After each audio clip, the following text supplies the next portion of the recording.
Hello and welcome to Inspiration IAS Daily News Analysis. আজি আমি আলোচনা কৰিম 10 আৰু 11 জানুৱাৰী 2021 চনৰ দা আসাম ট্ৰিবিউন পেপাৰখন। ইনস্পিৰেশ্যন আইএছৰ তৰফৰ পৰা এপিএছচি ইউপিএছচি পৰীক্ষাৰ বাবে ফ্ৰী ষ্টাডি মেটেৰিয়েল প্ৰভাইড কৰি থকা হৈছে। ডেইলি এমচিকিউ বিশ্লেষণ আদিৰ নিচিনা ফ্ৰী ষ্টাডি মেটেৰিয়েল পাবলৈ আপোনালোকে আমাৰ ৱেবছাইট www.inspirationis.org লগ ইন কৰিব পাৰে। লগতে আমাৰ social media platform Facebook, Instagram, YouTube channel আৰু টেলিগ্ৰামৰ পৰাও আপোনালোকে আমাৰ এই ফ্ৰী ষ্টাডি মেটেৰিয়েলসমূহ ডাউনলোড কৰিব পাৰে। আমাৰ ইউপিএছচি এপিএছচিৰ ফাউণ্ডেশ্যন বেটছৰ অনলাইন অফলাইন দুইটা মাধ্যমতে ক্লাছ চলি আছে। আপোনালোকে নিজকে এনৰোল কৰিবলৈ আমাৰ ফোন নম্বৰত যোগাযোগ কৰিব পাৰে। চ' এতিয়া চাওঁ হওক আজিৰ প্ৰধান ইম্পৰ্টেণ্ট টপিকসমূহ। প্ৰথম ইম্পৰ্টেণ্ট টপিকটো হৈছে COVID-19 vaccination in India from January 16। So' ইণ্ডিয়াত যি COVID-19ৰ ভেকচিনেশ্যন সেয়া জানুৱাৰী 16 তাৰিখৰ পৰা ষ্টাৰ্ট কৰা হ'ব। আগন্তুক যিহেতু আমাৰ ভোগালী বিহু, পোংগাল, লহিৰী এই উৎসৱবিলাক আহি আছে, তাৰ প্ৰতি লক্ষ্য ৰাখি জানুৱাৰী 16 তাৰিখৰ পৰা, যদিও এতিয়া ষ্টাৰ্ট কৰিব পৰা অৱস্থাত আছিলে, কিন্তু জানুৱাৰী 16 তাৰিখৰ পৰা এই ভেকচিনেশ্যনসমূহ ষ্টাৰ্ট কৰিব বুলি দেশৰ প্ৰধানমন্ত্ৰী নৰেন্দ্ৰ মোদীয়ে জানিবলৈ দিছে। চ' ফাৰ্ষ্ট ষ্টেপত কি কৰা হ'ব, এই যিটো ভেকচিনেশ্যন এইটো আপোনাৰ যি হেল্থ ৱৰ্কাৰ্ছ আছে, আমাৰ ফ্ৰণ্টলাইন ৱৰ্কাৰ্ছ, COVID-19 যি যোদ্ধা বুলি আমি কোৱা হৈছে, তো সেই যোদ্ধাসকলক, সেই ফ্ৰণ্টলাইন ৱৰ্কাৰসকলক প্ৰথমতে এই ভেকচিনেশ্যনত সাঙুৰি লোৱা হ'ব। আৰু তাৰ পিছত কি কৰা হ'ব যে যি 50ৰ ঊৰ্ধৰ যি ব্যক্তিসকল আছে আমাৰ, তো তেখেতসকলক এই ভেকচিনেশ্যন দিয়া যাব। আহোম এৰা টেম্পলছ এণ্ড হাৰ্বাৰ্ছ ৱাটাৰফল ৰিডেভেলপড। অসমৰ কলিয়াবৰৰ যি আহোম দিনতে বনোৱা মঠ মন্দিৰসমূহ আছিলে, শিলাঘাটত থকা ত্ৰিশূলধাৰী মন্দিৰ, কামাখ্যা টেম্পল, এইটো আমাৰ গুৱাহাটীত থকা কামাখ্যা টেম্পলৰ কথা কোৱা হোৱা নাই ইয়াত যি কলিয়াবৰত আছে কামাখ্যা টেম্পল, সেই টেম্পলৰ কথা কোৱা হৈছে। আৰু যি হাতীমূৰা টেম্পল, এই টেম্পলকেইটা, এই মন্দিৰকেইটা ৰিন'ভেশ্যনৰ কাম যিটো সেইটো হাতত লোৱা হৈছে, যিয়ে টুৰিষ্টসকলক এট্ৰেক্ট কৰিব বুলি এটা আশা কৰা গৈছে। চ' ইয়াৰ লগতে আমি আৰু এটা ইনফৰ্মেশ্যন পালোঁ যে কি যি কোল্ড ৱেডাৰ ৰোড, ব্ৰিটিছৰ দিনত যিটো কোল্ড ৱেডাৰ ৰোড বুলি কোৱা হৈছিলে, সেইটো ক'ত আছে, এই কলিয়াবৰতে আছে। আৰু যিটো আপোনাৰ শিলাঘাট আৰু ত্ৰিশূলধাৰী মন্দিৰৰ মাজত এই ৰাস্তাটো আছে। আৰু এই যিটো ত্ৰিশূলধাৰী মন্দিৰ, এইটো আছে আপোনাৰ এটা গুহাৰ ভিতৰত, inside A cave on the bank of Brahmaputra River in Silaghat area of Kaliabar.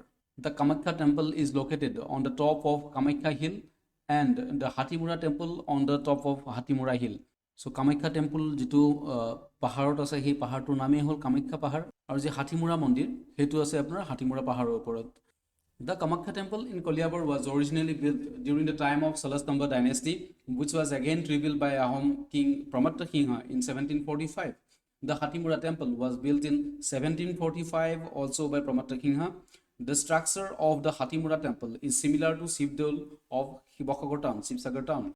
So it's a Kamakhya temple, Koliabar thoka Kamakhya mondir, etu apnar Salasthamba dynasty সময়তে বনোৱা এটা মন্দিৰ। আৰু পিছত ইয়াক কি কৰা হৈছিলে যে আহোম স্বৰ্গদেউ প্ৰমত্ত সিংহই 1745 চনত ইয়াক ৰিবিল্ড কৰিছিলে, পুনৰ নিৰ্মাণ কৰিছিলে। আৰু যিটো হাতীমূৰা মন্দিৰ সেইটোও বনাইছিলে আহোম স্বৰ্গদেউ প্ৰমত্ত সিংহই 1745 চনত। The structure of Hatimura temple is similar. আচ্ছা, এই যি হাতীমূৰা টেম্পলটো, এইটো আপোনাৰ শিৱসাগৰত থকা যি শিৱদৌল, এই শিৱদৌলৰ লগত প্ৰায় মিল আছে এই হাতীমূৰা মন্দিৰটোৰ। আৰু কলিয়াবৰত থকা যি হুদহুদি ৱাটাৰফল আৰু ব্লু ৱাটাৰ লেক, এই দুটাও কি টুৰিষ্টৰ ক্ষেত্ৰত, টুৰিষ্ট এট্ৰেকশ্যন কৰাৰ কাৰণে সম্পূৰ্ণ উপযোগী, যাৰ আপোনাৰ যি ব্লুইছ ইন নেচাৰ, যিটো আপোনাৰ ব্লু ৱাটাৰ লেকৰ যি পানী, সেইটো আপোনাৰ নীলা কালাৰৰ, আৰু যিয়ে আপোনাৰ টুৰিষ্টক এট্ৰেক্ট কৰিবলৈ খুব সক্ষম। তো আমি ইয়াত জানিব লগা কথা এইখিনি আছিলে যে যি ত্ৰিশূলধাৰী টেম্পল বা যি কামাখ্যা, কলিয়াবৰৰ কামাখ্যা মন্দিৰ কোনে বনাইছিলে, হাতীমূৰা টেম্পল কোনে বনাইছিলে, তো এইটো আছাম হিষ্ট্ৰীৰ ফালৰ পৰা এটা খুব ভাল ইম্পৰ্টেণ্ট এটা টপিক আছিলে। নেক্সট ইম্পৰ্টেণ্ট টপিকটো হৈছে প্ৰবাসী ভাৰতীয় দিৱস। তো ৱৰ্ল্ড ৱেইটিং for India's vaccine, prime minister Narendra মোদীয়ে প্ৰবাসী ভাৰতীয় দিৱসৰ দিনাখন কৈছিলে যে গোটেই বিশ্বই ভাৰতৰ যি ভেকচিনেশ্যন ড্ৰাইভ হ'ব, তো সেই বা ভাৰতৰ যি ভেকচিন ভাৰতে ডেভেলপ কৰি আছে, সেই ভেকচিনক লৈ গোটেই পৃথিৱীয়ে ৰখি থকা বুলি, গোটেই পৃথিৱী এই ভেকচিনৰ বাবে ৰৈ আছে বুলি প্ৰধানমন্ত্ৰী ডাঙৰীয়া সতৰি কৰিছে। চ' এই নিউজটোৰ পৰা আমি জানিব লগা কথা ইয়াত এটা আছে যে যি প্ৰবাসী ভাৰতীয় দিৱস, সেই দিৱসটো কি হয় আৰু কি কাৰণত আৰু কিমান তাৰিখে পালন কৰা হয়। এতিয়া চাওঁ হওক, দ্য 16th এডিশ্যন অফ প্ৰবাসী ভাৰতীয় দিৱস convention was held virtually on 9th January 2021. So প্ৰতি বছৰে 9 জানুৱাৰী তাৰিখে প্ৰবাসী ভাৰতীয় দিৱস পালন কৰা হয় আৰু এইবাৰৰ যিটো 2021 চনৰ যিটো প্ৰবাসী ভাৰতীয় দিৱস আছিলে এইটো 16তম এইটো প্ৰবাসী ভাৰতীয় দিৱস আৰু এইবাৰৰ যিটো দিৱস প্ৰবাসী ভাৰতীয় দিৱস এইটো এবাৰ ভাৰ্চুৱেলি অনুষ্ঠিত কৰা হৈছে কোভিড-19ৰ বাবে দ্য প্ৰবাসী ভাৰতীয় সন্মান award is the highest honor conferred on overseas Indians. So যি প্ৰবাসী ভাৰতীয়সকল আছে বা যি অভাৰচিজ ইণ্ডিয়ান যি দেশৰ বাহিৰত থাকে আমাৰ ইণ্ডিয়ান মানুহখিনি তেখেতসকলৰ বাবে প্ৰবাসী ভাৰতীয় সন্মান যিটো এই যিটো সন্মান এইটো আটাইতকৈ ডাঙৰ এটা হাইয়েষ্ট এটা সন্মান দ্য প্ৰবাসী ভাৰতীয় সন্মান award were conferred by the Honorable President at the PBD, that means the Probaki Bharatiya Divok convention in the valedictory session of the Probaki Bharatiya Divok celebration. So dekhor Rashtropotiye এই সন্মানটো present কৰিছিলে প্ৰবাসী ভাৰতীয় দিৱস যিটো non ৰেসিডেন্ট Indian day বুলি celebrate কৰা হয় observed on 9 January আমি অলৰেডি ক'লো by the Republic of India to mark the contribution of overseas Indian community towards the development of India. আৰু এই দিনটো কি কাৰণত পালন কৰা হয় এই দিনটোত মহাত্মা গান্ধীয়ে সাউথ আফ্ৰিকাৰ পৰা মুম্বাইলৈ মানে ভাৰতলৈ 9 জানুৱাৰী 1915 চনত তেখেত আহি ভৰি দিছিলে ভাৰতত it is sponsored by ministry of external affairs of government of India so government of ইণ্ডিয়াৰ যি মিনিষ্ট্ৰি অফ এক্সটাৰ্নেল এফেয়াৰ্ছ তো এই ডিপাৰ্টমেণ্টটোৱে কি কৰে এই গোটেই প্ৰগ্ৰামটো এই যি দিৱসটো এইটো সেলিব্ৰেট কৰে অবজাৰ্ভ কৰে বা স্পন্সৰ কৰে It was observed yearly till 2015 and biennial since then. So প্ৰথমতে এইটো 2015 চনলৈকে কি কৰিছিলে এই যে দিৱসটো এইটো প্ৰতি বছৰে পাতা হৈছিলে আৰু 2015 চনৰ পিছত এই যিটো দিৱস এইটো সেলিব্ৰেট কৰা হয় আপোনাৰ biennially মানে এটা বছৰ মাজতে গেপ দি পেলাই নেক্সট বছৰটো এই দিৱসটো সেলিব্ৰেট কৰা হয় নেক্সট ইম্পৰ্টেন্ট টপিকটো হৈছে দ্য পিংক বাছ ASTC কি লঞ্চ কৰিছে যোৱাকালি অৰ্থাৎ 10 জানুৱাৰী 2021 চনত পিংক বাছ সাৰ্ভিস যেটো আপোনাৰ ভ্ৰমণ সাৰথী বুলি এটা স্কিমৰ আন্ডাৰত এই পিংক বাছ সাৰ্ভিস এটা লঞ্চ কৰিছে এই যি সেৱা it is a free dedicated bus service for women and senior citizens of the state for travel within গুৱাহাটীৰ ভিতৰত এটা বাছ সেৱা য'ত মহিলাসকলক আৰু সিনিয়ৰ সিটিজেনসকলক ফ্ৰী সাৰ্ভিস দিয়া হ'ব free bus service this scheme according to an official statement will not only ensure safe and comfortable travel but will also encourage the target groups to use public transport instead of private vehicles so jitu target group boli koa hoise mane mohila hokolor senior citizen so tekhet hokolok encourage koribole jate ki private vehicle use no kori government sector ji apnar transportation ase jeneke ASTC to enoko dhoroner vehicle bilak use কৰিবলৈ encourage কৰা হৈছে এই স্কিমটোৰ দ্বাৰা আৰু এই স্কিমটো খুবেই safe আৰু কমফৰ্টেবল বুলিও জনোৱা হৈছে আৰু এই বাছত উঠিবৰ বাবে এই বাছত যাত্ৰা কৰিবৰ বাবে মহিলাসকলক কোনো ধৰণৰ আইডি প্ৰুফৰ প্ৰয়োজন নাই কিন্তু সিনিয়ৰ সিটিজেনসকল যিসকলে আপোনাৰ এই পিংক বাছত যাত্ৰা কৰিব তেখেতসকলৰ বাবে এটা আইডি প্ৰুফৰ প্ৰয়োজন হ'ব এটো দেখাব লাগিব বাছত যেনেকৈ Aadhaar card PAN card driving licence বা তেনে ধৰণৰ গভৰ্ণমেণ্ট অফ আসামৰ দ্বাৰা বা গভৰ্ণমেণ্ট অফ ইণ্ডিয়াৰ দ্বাৰা ইস্যু কৰা কোনো ID proof next important topic JICA two provide ₹2000 crore loan to India.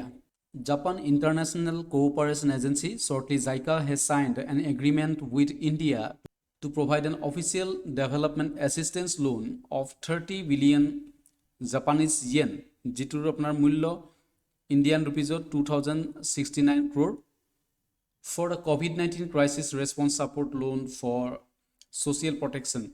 So Japan International Cooperation Agency সমকৈ জাইকাই এটা এগ্ৰিমেণ্টত সাইন কৰিছে যেটোত আপোনাৰ কি ইণ্ডিয়াক তেখেতসকলে প্ৰায় 2000 কোটি টকাৰ এটা লোন স্যাংচন কৰিছে আৰু যেটো লোনে ইণ্ডিয়াৰ যি কোভিড-19 ক্ৰাইসিস হেতু মিটিগেট কৰিব বুলি এটা আশা কৰা গৈছে The objective of the project is to maintain COVID-19 and mitigate adverse socio-economic impacts in India, JICA said in a statement.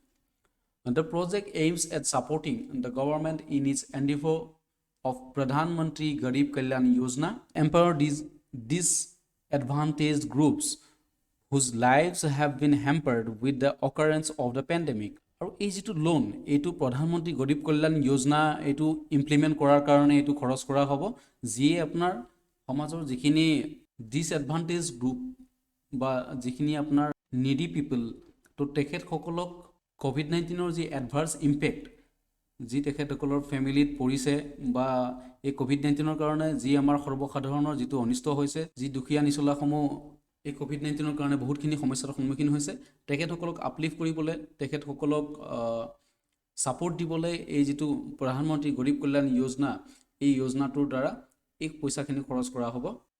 Next important topic তথা আজি আছাম ট্ৰিবিউনৰ শেষৰটো ইম্পৰ্টেণ্ট টপিক সেইটো হ'ল India to get United Nations tag of International Disaster Response Force for NDRF.